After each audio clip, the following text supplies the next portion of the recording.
네, 법학개론 10주차 네 번째 수업 시작하겠습니다.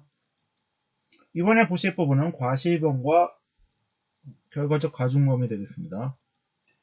과시범의 의의를 보시면요. 제14조에서 정상의 주의를 태만함으로 인하여 괴의 성립 요소인 사실을 인식하지 못한 행위는 법률에 특별한 규정이 있는 경우에 한하여 처벌한다 라고 규정하고 있습니다.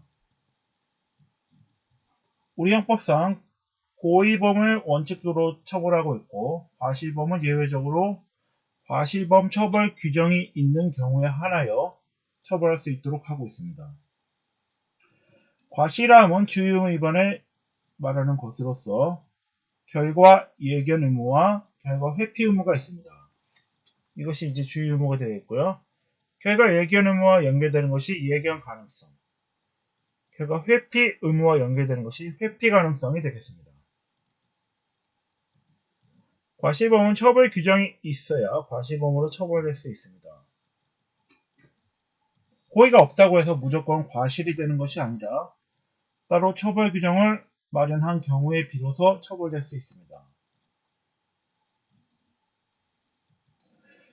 과시범에 관한 규정들로는 실화죄, 실수로 불을 지른 경우에 이제 성립되는 범죄고요. 과시 폭발성 물건 파열죄, 과시 가스 전기 등 방류 공급 방해죄, 과시 교통 방해죄, 과시 치사상죄 등이 있습니다.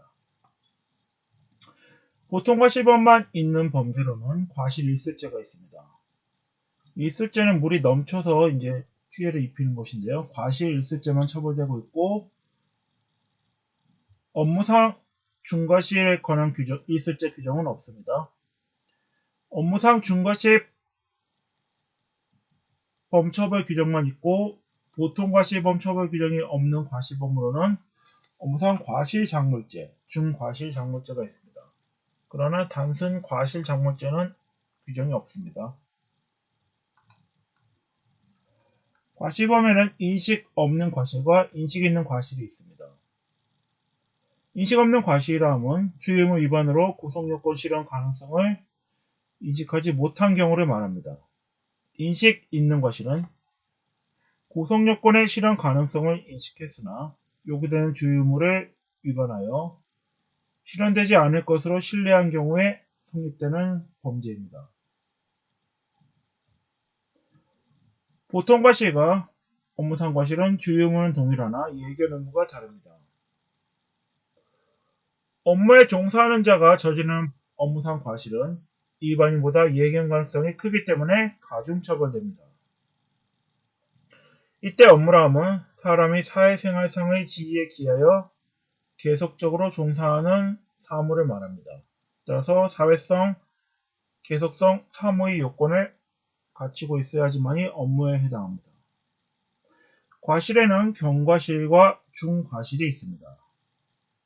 중과실은 주의의무의 현저한 태만을 말합니다. 극히 근소한 주의만 하였더라면 결과 발생을 예견할 수 있었음에도 부주의로 예견하지 못한 경우 가중처벌하도록 하고 있습니다.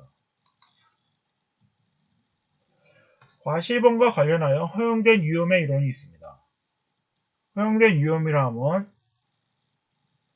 일정한 생활 범위에 있어서 예견하고 회피할 수 있는 위험이라 할지라도 위험을 예견할 수 있고 회피할 수 있음에도 불구하고 이것을 전적으로 금지할 수 없는 것이 있습니다. 이것을 허용된 위험이라고 합니다. 허용된 위험의 경우 위법성 조각 사유가 아니라 구속요건 해당성 자체를 조각하는 것이 되겠습니다. 대표적인 것이 교통사고와 관련된 범죄가 되겠습니다. 자동차를 운전하는 경우에는 위험 발생을 예견할 수 있고 회피할 수 있습니다. 그럼에도 불구하고 자동차로 인해서 상해나 사망이 발생한 경우 위법성 조각이 아니라 구속요건 해당성 자체를 조각하는 객관적 주의의무를 제한하는 원리가 허용된 위험의 이론이 되겠습니다. 신뢰 원칙이 이제 대표적인 허용된 위험의 한 가지 경우가 있습니다.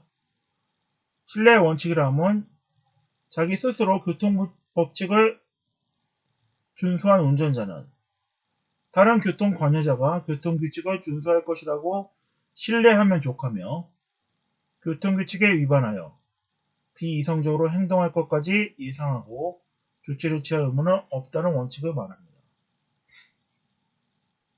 이러한 신뢰의 원칙은 운전의 경우에도 적용되지만 수술 같은 위험한 행위에 대해서도 적용이 됩니다. 그러나 상대방이 규칙 위반하는 것을 이미 알고 있었던 경우, 상대방이 규칙을 준수하리라 신뢰할 수 없는 경우, 운전자 스스로가 교통규칙을 위반한 경우에는 신뢰의 원칙에 적용되지 않습니다.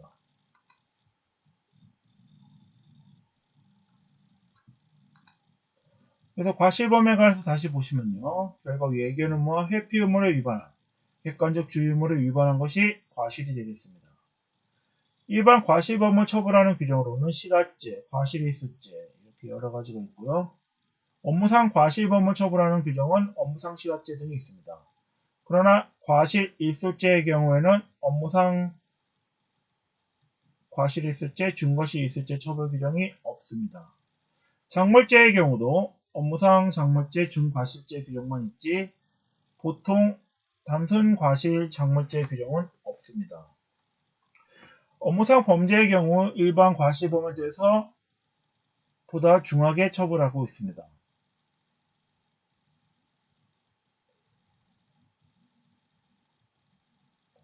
과실범의 경우에는 미수범 처벌 규정이 없습니다.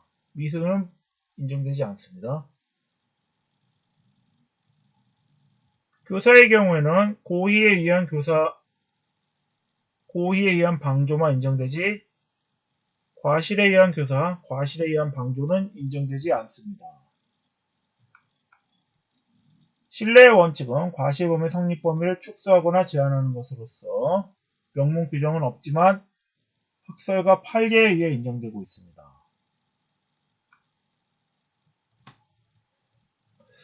신뢰의 원칙과 관련된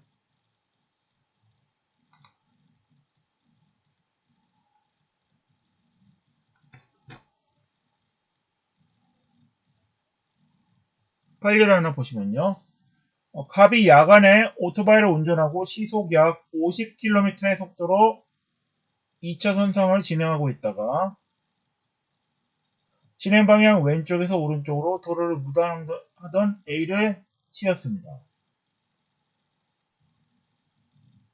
그러고 나서 40초에서 60초 후에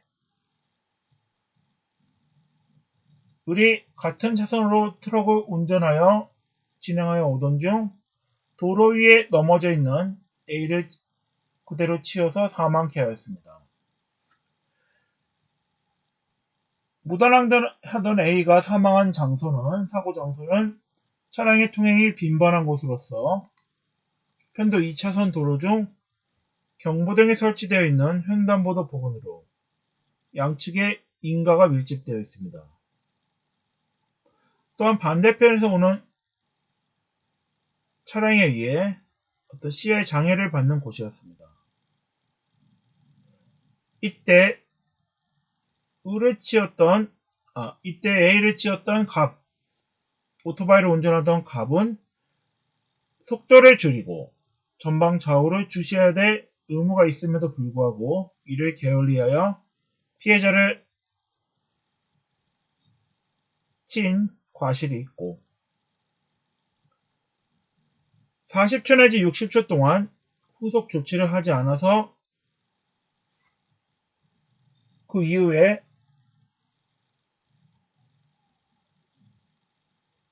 을이 A를 치어서 사망케 한 결과가 발생하였습니다. 따라서 최초로 A를 친 오토바이 운전자 갑의 과실행위는 A의 사망의 직접적인 원인이 된다고 할 것이므로 상당 인과관계가 있습니다. 따라서 갑에게는 업무상 과실치사죄가 성립된다고 보았습니다.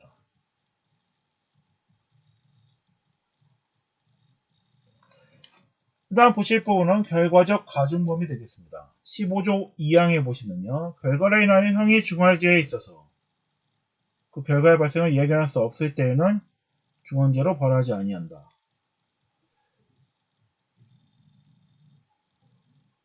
기본범죄는 고의에 의해서 발생하여야 하고 중한 결과는 과실에 의해서 발생하는 경우가 결과적 가중범위 되겠습니다.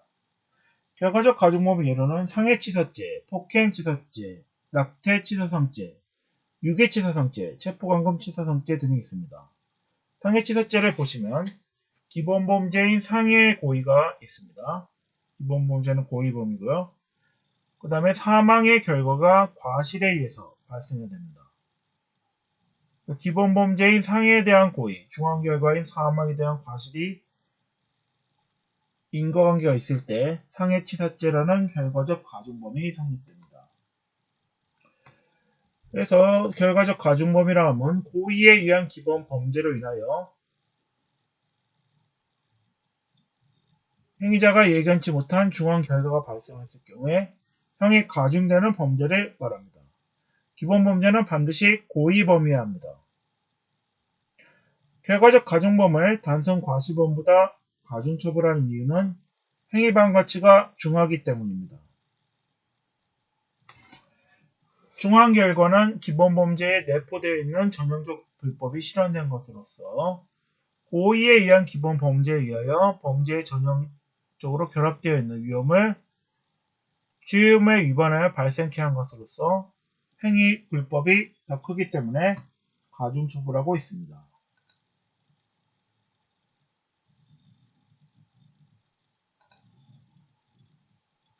진정 결과적 가중범위라 함은 고의에 의한 기본 범죄와 과실에 의한 중한 결과가 발생할 경우에 진정 결과적 가중범위라고 합니다. 고의에 의한 기본 범죄가 발생하고 중한 결과도 고의에 의해서 발생한 경우는 부진정 결과적 가중범위 되겠습니다.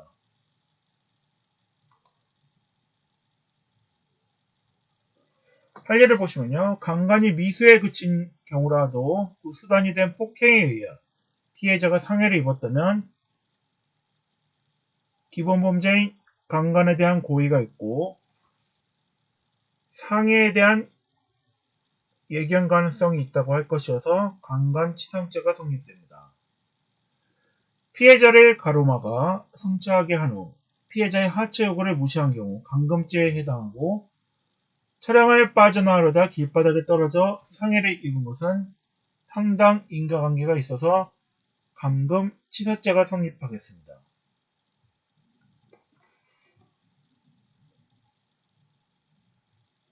수인이 공모해서 사람이 있는 건조물에 방어를 저지른 경우 그로 인해서 피해자가 상해를 입었을 때 현주 건조물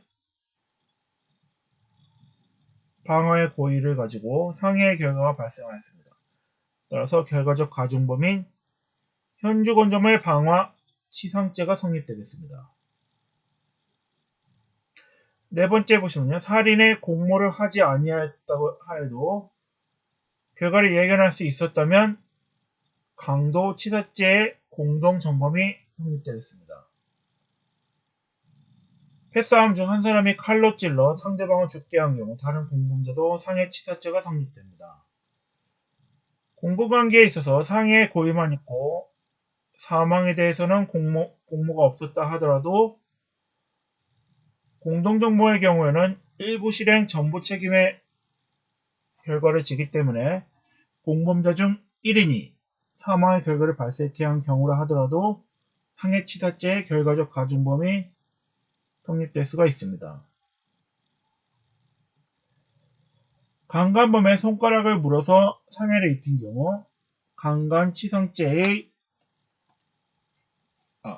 손가락을 물어서 손가락을 빼다가 피해자의 치아가 부러진 경우 강간치상죄의 결과적 가중범이 성립된다고 보았습니다.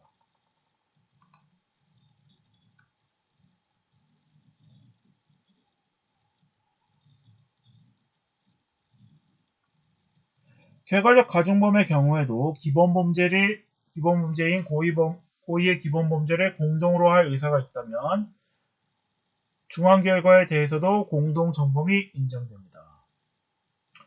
강도 공범자 중 1인이 강도의 기회에 피해자에게 상해를 가하여 살해한 경우 직접 상해를 가하지 아니한 강도 공범자도 살해의 결과를 예견할 수 있었을 때 강도치사죄 죄책을 지도록 하고 있습니다.